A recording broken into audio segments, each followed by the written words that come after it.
Olá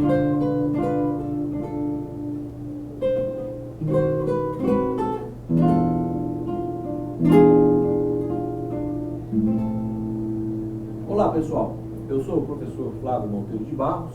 Toquei aqui a introdução de uma música chamada Valsinha, que é uma música parceria do Chico Buarque com o Vinícius de Moraes. No final desse programa eu vou tocar esta música por inteiro. E hoje eu tenho a honra, o prazer de apresentar para vocês aqui o professor Carlos Frederico, que é na minha opinião, o melhor professor de processo penal do Brasil e que também leciona aqui no curso FMB, amigo de longa data. O professor Frederico, ele é procurador de justiça aposentado, foi membro do Ministério Público e atualmente tem uma delegação no cartório de registro de imóveis aqui em São Paulo. E é uma grande satisfação, porque quando eu comecei a lecionar aqui em São Paulo, foi justamente no curso coordenado pelo professor Frederico, que chamava curso Êxito, e era coordenado pelo professor Frederico, e que tinha como sócios os saudosos amigos aí, o Júlio Mirabete e o José Henrique Perange. Muita saudade daquela época, né, Frederico? Tudo bem, professor? Tudo bem. Então, a honra é toda minha, viu? Muito obrigado. Fazer essa entrevista e lecionar no seu curso. Poxa vida, muito obrigado. E ele foi o primeiro a me dar a oportunidade como professor, né? Eu lembro que eu cheguei lá no curso dele, isso há 20 anos atrás, deixei meu currículo lá, ele até falou, não, você não precisa de currículo, porque você já é juiz e tal. E a primeira oportunidade eu vou te chamar. E passado, acho que uns 10 dias, ele me telefonou me convidando para lecionar Direito Penal. E grande saudade daquele curso, que era um baita de um curso, né? Tinha inúmeros professores excelentes lá, Regina Helena Costa, o Mirabete, o Garrido, em suma, era um time de primeira. Mas hoje nós vamos falar aqui sobre algo muito estranho que foi implantado no direito brasileiro, que é a questão de necessidade de autorização do tribunal para investigar pessoas com foro privilegiado. Então, gostaria de ouvir a opinião do mestre Frederico aqui. Eu publiquei no livro 2002, que hoje está esgotado, Comentários ao Código de Processo Penal, e que eu já sustentava essa tese de que o conhecido foro privilegiado, expressão da qual eu não gosto muito, prefiro foro privativo, mas vamos chamá-lo de foro privilegiado, que é a linguagem corrente. Eu sustentava a tese de que o foro privilegiado só se estende ao processo e ao julgamento de autoridades públicas, federais, estaduais e municipais, nos casos previstos na Constituição Federal. A Constituição Federal, em vários artigos, basicamente, no 29, inciso 10, no 96, inciso 3º, no 102, inciso 1º, alíneas B e C, no 105, inciso 1º, a linha A, e no 108, inciso 1º, a linha A, estabelece os casos de foro privilegiado, ou seja, enumera as autoridades públicas, federais, estaduais, distritais e municipais que, se forem processadas por qualquer infração penal, só poderão ser processadas originariamente perante o tribunal competente. Quer dizer, o processo não tem 2 graus de jurisdição, é único grau de jurisdição. O processo não passa por uma vara criminal de primeiro grau com recursos para o tribunal competente, não. O processo já começa no tribunal competente e termina no mesmo tribunal. Eu sempre considerei esse foro privilegiado um ranço monárquico, um ranço da monarquia, porque a Constituição da monarquia de 1824 já previa foro privilegiado, não só para a família imperial, como para alguns nobres e para algumas autoridades públicas. Isso persistiu na República. Eu acho isso pouco republicano, inclusive. porque ofende a regra da isonomia, que é um dos pilares, né, a igualdade perante a lei, é um dos pilares da democracia e um dos pilares da república. Além também de, em muitas hipóteses, ofende até o juiz natural, né? Exatamente. Porque se a pessoa praticou, por exemplo, o crime antes de exercer o cargo, e depois ocupa o cargo, já muda o foro, né? Se ela praticou um crime quando era cidadão comum, É. aí, por exemplo, se elege prefeito, o processo que está correndo numa vara criminal da comarca do fato tem que subir para o Tribunal de Justiça. E se no curso do processo do Tribunal de Justiça termina o mandato do prefeito e ele não se reelege, o processo que está correndo no TJ volta para o primeiro grau de jurisdição, quer dizer, uma coisa que não acaba nunca. E nós estamos vendo aí, nesses casos famosos, do mensalão e agora do petrolão, como são denominados, a morosidade maior ainda que os tribunais possuem, com que eles agem nesses processos de foro privilegiado. Os processos, na primeira instância, no primeiro grau de jurisdição, contra cidadãos comuns, tramitam de forma muito mais rápida do que os processos que tramitam nos tribunais de forma originária, como é o caso do foro privilegiado.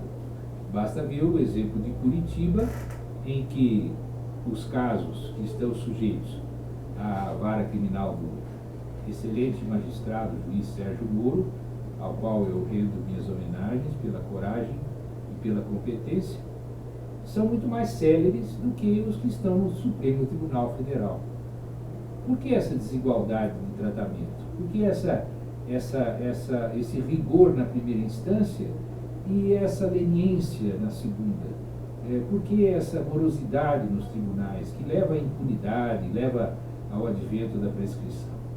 Então, na minha opinião, Flávio, o próprio foro privilegiado é uma excrescência que tem que ser extirpada da Constituição Federal. Quando muito, se pode conservá-lo apenas para ministros do STF, presidente da República e presidente do Congresso Nacional. Mais nada. Não aquele rol extenso, enorme de autoridades públicas espalhadas por esses artigos da Constituição Federal que eu enumerei. Isso, quando muito. Existem propostas de emenda constitucional tramitando nesse sentido que merecem todo o meu apoio. Agora, a questão que você propôs é ainda mais perniciosa para a busca da verdade real, para a punição dos culpados, para a moralização dos costumes políticos do Brasil. Está agora entrando numa nova era, que considero assim, com a Operação Lava Jato. É a seguinte questão: os tribunais, STF, STJ, TRFs e TJs, entendem que a própria investigação de um fato supostamente praticado por autoridade que tenha foro privilegiado só possa ser instaurada mediante autorização do tribunal competente. Então, se houver suspeita durante um inquérito policial realizado pela Polícia Federal de que um deputado federal teria sido autor, ou coautor, ou partícipe de um crime, o inquérito tem que ser remetido ao STF, porque deputados federais têm foro privilegiado perante o Supremo Tribunal Federal. Lá é distribuído a um relator e o relator decide se autoriza ou não a investigação. Onde está isso? Onde está essa exigência de prévia autorização do tribunal para o início de uma investigação contra a autoridade pública? Está na Constituição? Não está. Ela, daqueles artigos todos que eu enumerei, vocês podem dar uma olhada neles, ela só dá foro privilegiado para o processo e o julgamento, e não para a investigação. As constituições estaduais, que também prevêem casos de foro privilegiado, ampliando ainda mais o rol de autoridades que têm direito a esse privilégio, também só outorga esse foro privativo para processo e julgamento. O Código de Processo Penal, idem, só para processo e julgamento. E não há nenhuma lei que estabeleça a necessidade de autorização para início de investigação ou para prosseguimento de uma investigação em curso, quando surgir a suspeita dirigida contra uma autoridade que tenha foro privilegiado. Os regimentos internos, principalmente do STF e do STJ, falam realmente sobre essa autorização, mas eles não têm força de lei, não são leis. Houve época em que o regimento interno do STF tinha força de lei, mas isso já está ultrapassado, desde a Constituição de 88. Então, essa exigência dos regimentos internos me parece afrontar a letra e o espírito da Constituição Federal e da legislação em geral, porque não há exigência legal nesse sentido. Isso acarreta vários problemas, porque quando se pede autorização a uma autoridade pública para se começar uma investigação contra alguém, o sigilo da investigação já está seriamente prejudicado. Porque esse pedido, mesmo que seja feito sigilosamente, vai passar pela secretaria do tribunal, vai ser distribuído ao relator, vai passar pela mão de um monte de funcionários do tribunal e fatalmente ocorrerá vazamento. Alguma voz indiscreta vai vazar isso para a imprensa, ou para advogados, ou para a sociedade, de maneira prejudicial. Isso frustra a investigação. Outra coisa, no momento em que você avisa que alguém vai ser investigado, isso aí é uma espécie de incentivo para que esse alguém destrua provas, fraude a instrução, crie obstáculos à investigação. Ela deixa de ser praticamente sigilosa. Isso tudo, no meu modo de ver, tem que acabar, ou pelo menos ser mitigado para, no máximo, 4 ou 5 autoridades públicas federais, e somente para processo e julgamento, sendo que, para investigação, tanto a Polícia Federal quanto a Polícia Civil dos Estados e do Distrito Federal não devem precisar de autorização de quem quer que seja para investigar em crimes de ação pública incondicionada, ainda que a suspeita recaia sobre autoridades públicas. E eu encerro, claro, dando um exemplo, não do Brasil, no caso Richard Nixon, nos Estados Unidos, o escândalo Watergate. O então presidente dos Estados Unidos, Richard Nixon, foi investigado por um promotor distrital de Washington, promotor de primeiro grau. E a polícia investigou, e lá a polícia investiga sob a supervisão do Ministério Público, a polícia local de Washington, porque o fato tinha sido praticado em Washington, capital do país. A polícia local investigou sob o comando de um promotor distrital e o processo de impeachment foi aberto contra o então presidente Nixon. Por causa das investigações que estavam em andamento, ele renunciou ao cargo. Imagine se isso seria possível no Brasil. Um promotor de justiça de uma comarca processando o presidente da República. Até quanto o presidente é uma das exceções que eu admitiria a mitigação. Mas por que um prefeito não pode ser investigado pela polícia do município em que ele exerce a sua função? Só para dar um exemplo. É realmente muito esclarecedora as duas palavras, né, que é um assunto pouco explorado, inclusive, nos livros, né? E tem uma parcela da doutrina que denomina essa investigação supervisionada, um nome meio estranho, mas o certo é que para investigar um deputado federal, por exemplo, o Supremo Tribunal precisaria autorizar previamente. Para investigar um prefeito, o Tribunal de Justiça precisaria autorizar previamente.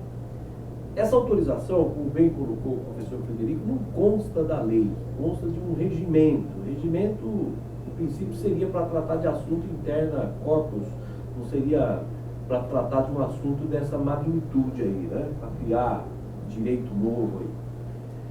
Muito bem, mas é uma situação muito estranha, porque a partir do momento que o próprio Poder Judiciário está autorizando, Quer dizer, será que já a imparcialidade já não seria posta? Já não estaria fazendo um julgamento prévio? Quer dizer, para que serviria essa investigação? Porque se a pessoa está realmente sendo investigada de forma abusiva, tem mecanismos processuais, um habeas corpus, para poder, eventualmente, trancar o inquérito abusivo. Não precisaria de uma autorização prévia. E fere também essa autorização prévia do judiciário, fere a autonomia da polícia. Coloca a polícia como subordinada ao Poder Judiciário. E o Ministério Público. E o Ministério Público também, porque se fosse para pedir autorização para alguém, para algum órgão, tinha que ser para o Ministério Público, já que ele que exerce o controle externo da polícia, para ver se está tendo abuso ou não, já que o que se pretende é conferir um tratamento, na verdade, privilegiado a essas autoridades, né? Mas não seria o Poder Judiciário. Isso feriria a imparcialidade, feriria a autonomia da polícia, feriria até a autonomia do Ministério Público. Quer dizer, então, se o Judiciário não autoriza, ninguém vai poder investigar determinada autoridade. Isso que eu ia falar. Se há necessidade de autorização, suponha que o relator do tribunal não autorize a investigação. Fica impune o fato. Fica impune e é um absurdo completo. Então, é um absurdo completo, é algo que precisa ser revisto com urgência.